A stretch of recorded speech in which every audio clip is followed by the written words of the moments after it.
New Year's resolution mo ba ang maging fit ngayong bagong taon? Hindi ka naman nag-iisa sa goal na yan. Ang payo ng isang fitness coach, alamin sa aking report. Sunod-sunod na Christmas party at mga handaan dahil sa one-to-sawang kainan. Napapos muna sa kanyang fitness journey si Bart Porcincula. Wala muna diet ng December, siyempre. Siyempre, kasiyahan lang siyempre kasama yung pamilya natin. Kaya ang main goal daw niya pagpasok ng 2024. Balik sa gym, ganyan, buhat-buhat, tapos bawas kain din. Ang iba naman, sa unang araw ng taon, sinimula na agad ang pag-ehersisyo. Para maganda po yung kalusugan kasi health is wealth. Para mag-lose ng weight at saka maging healthy. Kumbaga, i-start yung taon na to na doing healthy activities. Pero kung ang iba, problema ang holiday weight, ang 72 years old naman na si Celia Kalimag talagang hindi na raw kumain ng marami ngayong holiday season. Nag-exercise ako dito pero gumagamit ako ng may treadmill ako sa taas. Kasi may high blood. Kaya nagda-diet din.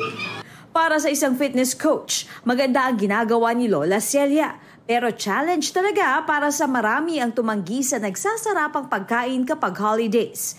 Payo niya sa mga may balik alindog project ngayong 2024, mag-focus sa goal. Heto, may tips din siya. Una, stay hydrated. Malaki raw kasi ang naitutulong ng tubig sa ating pangangatawan. Pangalawa, dapat back on track sa sinusunod nating diet. Ihanda ang menu o kakainin para mas napapag-isipan ito. Prioritize din natin yung mga vegetables kasi sobrang low calorie yan eh. Tapos ang effect sa atin is mas madali tayo mabubusog. So yung calories natin is hindi tayo kaagad tataba.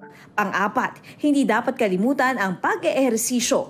Ugaliing maglakad kung may pagkakataon. At panghuli, maganda rin daw na laging iisipin ang benepisyo ng pagkain ng tama at pag-eehersisyo para ma-motivate. At tandaan, sa bawat pagpapalit ng taon, nadadagdagan din tayo ng edad. Isipin lang nila na lahat naman tayo tumatanda na.